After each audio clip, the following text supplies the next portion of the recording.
Buenos dias, buenos tardes, mga amigos, mga amigas, sa aking mga viewers, followers at subscribers dito sa YouTube channel at sa aking mga tagasunod sa TikTok account na Bueno Law. Magandang araw po sa inyong lahat. Ako po ang inyong lingkod, Attorney Rene Bueno. Ngayon po ay araw ng Biyernes. Napakalakas pa rin ng ulan. Mukhang hindi pa naglalayasan ang mga bagyong nagsidadaw sa ating bansa. Kaya doon sa ating mga kababayan na nagbabalak lumabas ng bahay, huwag kalimutan mag-jacket, magsuot ng kapote, magdala ng payong upang bigyan proteksyon ng inyong katawan laban sa sakit. Okay, so ang pag-uusapan po natin ay tungkol sa legalidad at constitutionality of the condition imposed by Vice Mayor Baste Duterte against the incumbent PNP chief na si General Torre.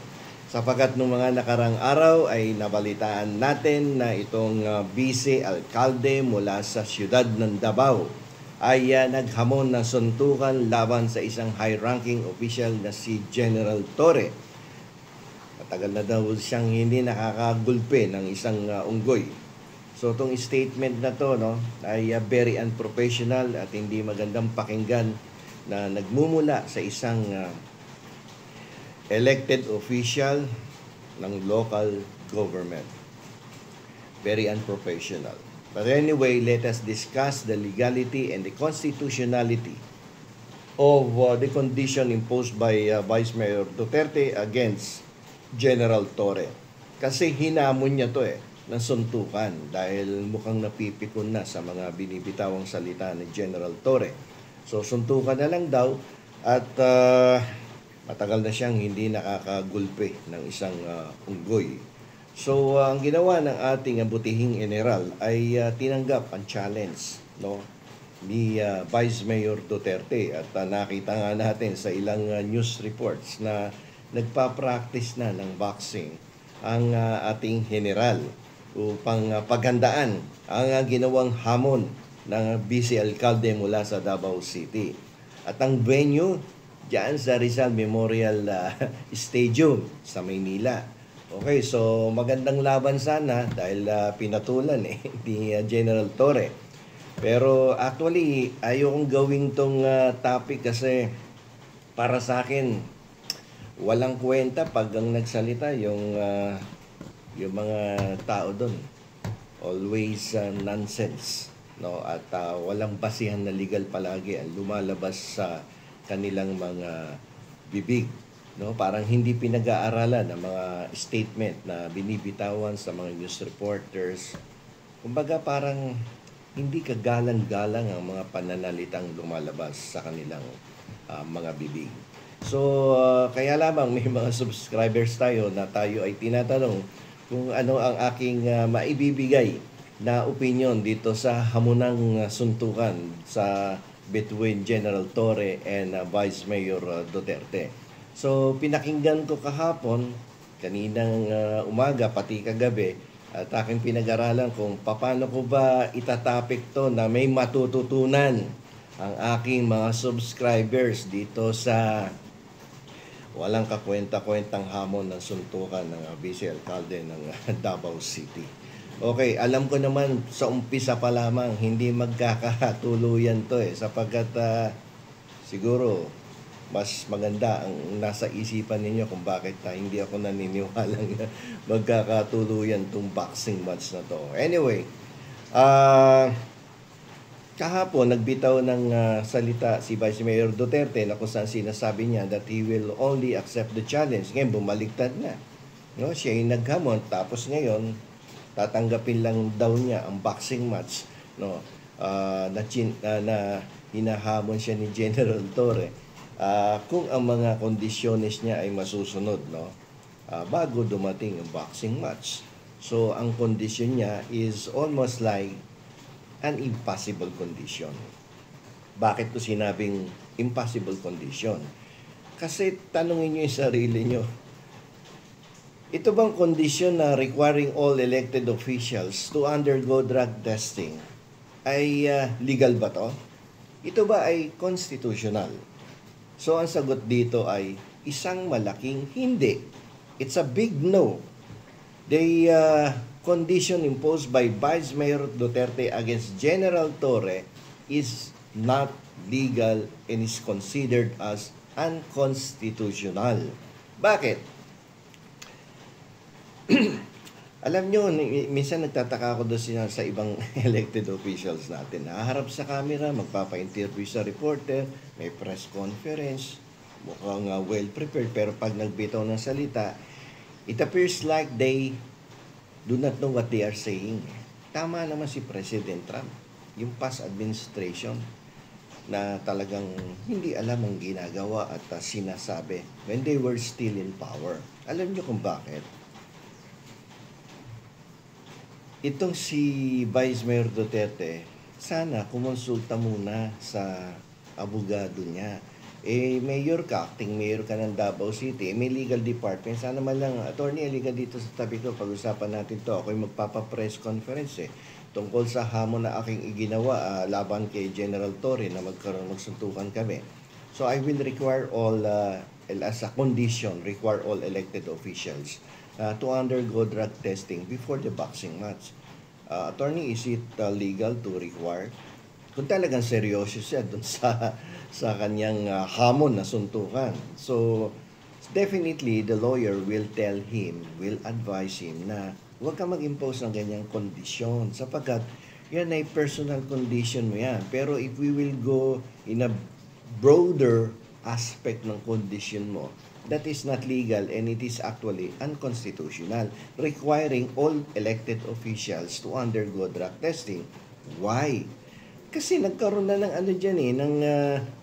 ng Supreme Court decision, no, noong 2008 sa kaso ng Social Justice Society versus the Dangerous Drug Board noong 2008, na kung saan diniklara ng ating Korte Suprema na ang Section 36, Paragraph C ng Comprehensive Dangerous Drugs Act or yung Republic Act 9165, requiring all public officials, elected public officials to undergo drug testing, na sinabi niya na ito ay labag sa ating konstitusyon. At maging ang ating Kongreso ay hindi pwedeng mag-impose ng additional requirement, no, para makatakbo sa isang public office ang isang taong nagnanais na magsilbi sa ating bayan. Sapagkat sinasabi ng ating saligang batas na ang requirement lamang upang ikaw ay makapagsilbi sa ating taong bayan in an elective position capacity ay able to read and write, natural-born citizen in the case of national officials, at ikaw ay mag-comply do sa residency requirement. At halos yun lamang ang mga requirement na itinatalaga ng ating saligang batas. Ang sabi ng Supreme Court sa kaso nito, na Social Justice Society versus Dangerous Drugs Board, ay ang Kongreso, maging ang Kongreso ay hindi po pwedeng magdagdag ng requirements regarding the qualifications of an elective official. So, unconstitutional siya. Sabi ng ating Korte Suprema, hindi mo pwedeng sabihin, lahat ng elected officials ay kinakailangan na magsagawa or mag-undergo, no, ng isang drug testing. Ito po ay pinagbabawal ng ating saligang batas. Kung kaya't ako'y nagulat kahapon nang nag-issue ng isang statement ang ating butihing Vice Mayor sa Davao City, requiring all elected officials to undergo drug testing sa buong mundo, at inuutusan pa ang ating Pangulo. Yung Kongreso mismo na tagagawa ng mga batas sa ating bansa ay hindi pwedeng magdagdag ng additional qualifications kung para ikaw ay maging isang elected official. What more ang isang executive position, ang chief executive ng ating bansa, walang iba kundi ang ating Pangulong si Ferdinand Marcos Jr.